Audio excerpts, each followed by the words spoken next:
다 함께 사도신경 하심으로 2026년 1월 20일 화요일 온라인 아침 기도에 하나님께 올려드리겠습니다. 전능하사 천지를 만드신 하나님 아버지를 내가 믿사오며 그 외아들 우리 주 예수 그리스도를 믿사오니 이는 성령으로 잉태하사 동정녀 마리아에게 나시고 본디오 빌라도에게 고난을 받으사 십자가에 못 박혀 죽으시고 장사한 지 사흘 만에 죽은 자 가운데서 다시 살아나시며 하늘에 오르사 전능하신 하나님 우편에 앉아 계시다가 저리로서 산자와 죽은 자를 심판하러 오시리라. 성령을 믿사오며 거룩한 공예와 성도가 서로 교통하는 것과 죄를 사하여 주시는 것과 몸이 다시 사는 것과 영원히 사는 것을 믿사옵나이다. 아멘. 찬송가 68장 찬송하시겠습니다.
하나님 아버지 감사합니다. 날마다 저희들의 짐을 대신 져주시는 주님의 은혜로 저희들 하루하루 살고 있음을 이 새벽에도 주님 앞에 고백합니다. 오늘도 저희들이 지고 있는 삶의 무게가 너무 무거워서 수고하고 무거운 짐진 자들아 다 내게로 오라 내가 너희를 쉬게 하리라 말씀하신 주님께 나와 오늘 하루를 주님께 맡겨드립니다. 오늘 이 새벽에도 주님께서 저희를 위해 예비하신 말씀을 받을 때 주님께서 모든 것을 맡아주실 것이라는 확신과 함께 하늘의 평강으로 저들의 심령을 가득 채워 주셔서 어떤 환경에서도 흔들리지 않는 믿음으로 사는 복된 하루가 되게 하여 주옵소서. 감사드리오며 우리 주 예수 그리스도의 이름으로 기도드리옵나이다. 아멘. 자, 이 시간에 하나님이 주시는 말씀은 창세기 3장 14절부터 24절까지 말씀 보겠습니다. 자, 화면을 보시면서 창세기 3장 14절부터 함께 합독하시겠습니다. 여호와 하나님이 뱀에게 이르시되 내가 이렇게 하였으니 내가 모든 가축과 들의 모든 짐승보다 더욱 저주를 받아 배로 다니고 살아있는 동안 흙을 먹을지니라. 내가 너로 여자와 원수가 되게 하고 내 후손도 여자의 후손과 원수가 되게 하리니 여자의 후손은 내 머리를 상하게 할 것이요 너는 그의 발꿈치를 상하게 할 것이니라 하시고 또 여자에게 이르시되 내가 내게 임신하는 고통을 크게 더하리니 내가 수고하고 자식을 낳을 것이며 너는 남편을 원하고 남편은 너를 다스릴 것이니라 하시고 아담에게 이르시되 내가 내 아내의 말을 듣고 내가 내게 먹지 말라 한 나무의 열매를 먹었은즉 땅은 너로 말미암아 저주를 받고 너는 내 평생에 수고하여야 그 소산을 먹으리라. 땅이 내게 가시덤불과 은건퀴를 낼 것이라. 내가 먹을 것은 밭의 채소인즉 내가 흙으로 돌아갈 때까지 얼굴에 땀을 흘려야 먹을 것을 먹으리니 내가 그것에서 취함을 입었습니다. 너는 흙이니 흙으로 돌아갈 것이니라 하시니라. 아담이 그의 아내의 이름을 하와라 불렀으니 그는 모든 산 한 자의 어머니가 됨이더라. 여호와 하나님이 아담과 그의 아내를 위하여 가죽 옷을 지어 입히시니라. 여호와 하나님이 이르시되 보라 이 사람이 선악을 아는 일에 우리 중 하나같이 되었으니 그가 그의 손을 들어 생명나무 열매도 따먹고 영생할까 하노라 하시고 여호와 하나님이 에덴 동산에서 그를 내보내어 그의 근원이 된 땅을 갈게 하시니라. 이같이 하나님이 그 사람을 쫓아내시고 에덴 동산 동쪽에 그룹들과 두루도는 불칼을 두어 생명나무의 길을 지키게 하시니라. 아멘. 여러분, 하나님께서 우리를 예수 믿게 하시고 거룩한 하나님의 자녀로 삼아주신 이유가 있습니다. 이제는 죄의 종으로 살지 말고 하나님이 사용하시는 의의 종으로 살게 하려고 우리를 구원해 주신 겁니다. 이제는 이 땅에 하나님 나라를 세우시는 하나님의 의의 도구로 사용하시려고 죄 사슬에 매여 고통당하던 우리를 죄악에서 건져내시고 하나님의 자녀 삼아주신 겁니다. 여러분, 그러면 우리가 어떻게 하면 오늘도 하나님이 세우신 의의 종으로 살아갈 수 있을까요? 첫째로 승리의 약속을 하신 주님만을 신뢰하며 사는 겁니다. 자, 14절부터 보면 하나님은 하나님의 금하신 선악과를 따먹은 죄를 범한 사실에 대해서 아담과 하와에게 책임을 물으십니다. 너희를 왜 그러느냐 라고 아담과 하와에게는 말씀하셨다는 겁니다. 자, 그런데 뱀에게는 어떻게 합니까? 왜 그렇게 했느냐라는 말을 일태하지 않으십니다. 바로 저주의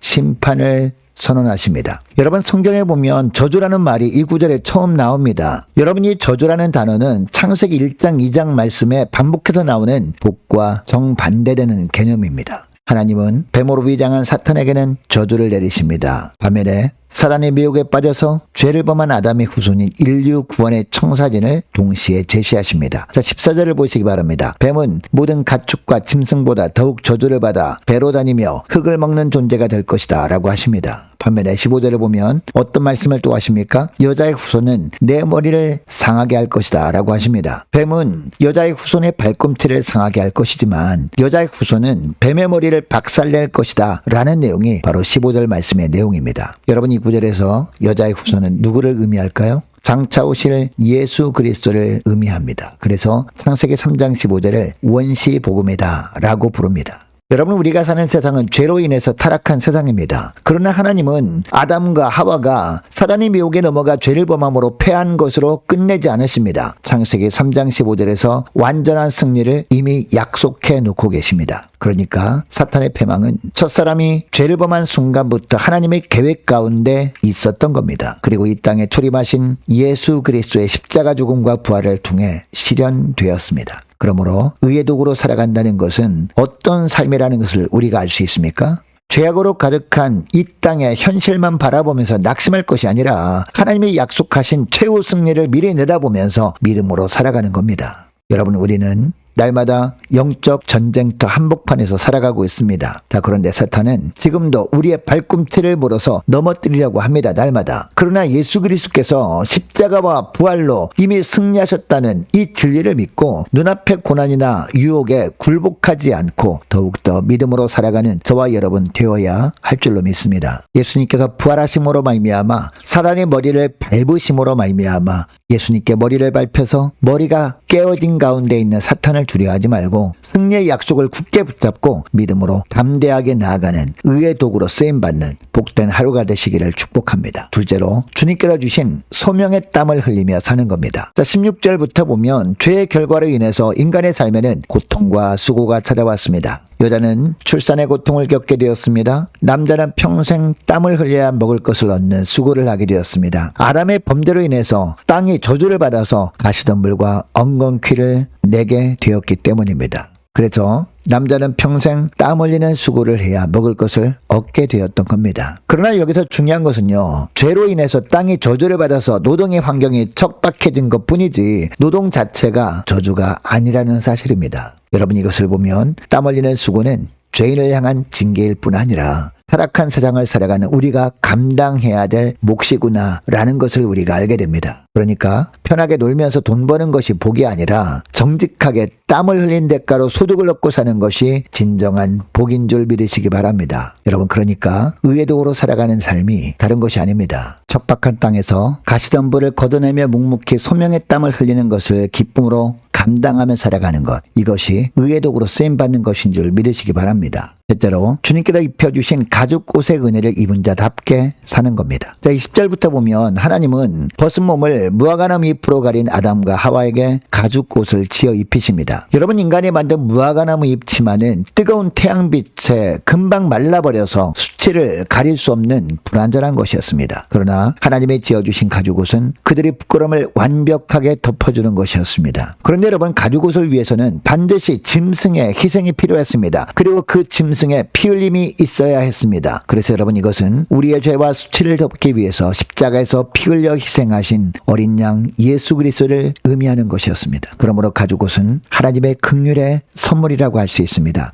여러분, 하나님은 하나님의 말씀보다 뱀의 말을 따랐던 아담과 하와를 결국 에덴 동산에서 쫓아내십니다. 하나님의 말씀을 어긴 그 죄가 하나님과의 사이를 갈라놓은 겁니다. 그리고 주님은 동산 동쪽의 그룹들과 두루도는 불칼을 두어서 생명나무로 가는 길을 지키게 가십니다. 그러나 어린 양 대신 예수 그리스도께서 이 땅에 오셔서 십자가에 죽으심으로 말미암아 휘장이 찢어졌습니다. 예수 그리스도께서 십자가에 죽으시는 그런 희생을 통해서 생명나무로 가는 길을 열어놓으신 겁니다. 주님께서 새롭고 산 길을 우리를 위해서 열어놓으신 겁니다. 여러분, 무화과나무 잎 치마가 아담과 하와의 벌거벗은 모습을 온전히 가릴 수 없었던 것처럼 우리의 그 어떤 노력이나 그 어떤 선행으로도 결코 죄의 부끄러움을 가릴 수 없습니다. 그럼에도 불구하고 우리가 의의 도구로 살아갈 수 있는 근거가 무엇입니까? 우리 자신이 의롭기 때문이 아닙니다. 하나님께서 입혀주신 예수 그리스도의 의의 옷 때문입니다. 여러분, 그러므로 우리의 부족함과 실수가 드러날 때마다 우리는 어떻게 해야 할까요?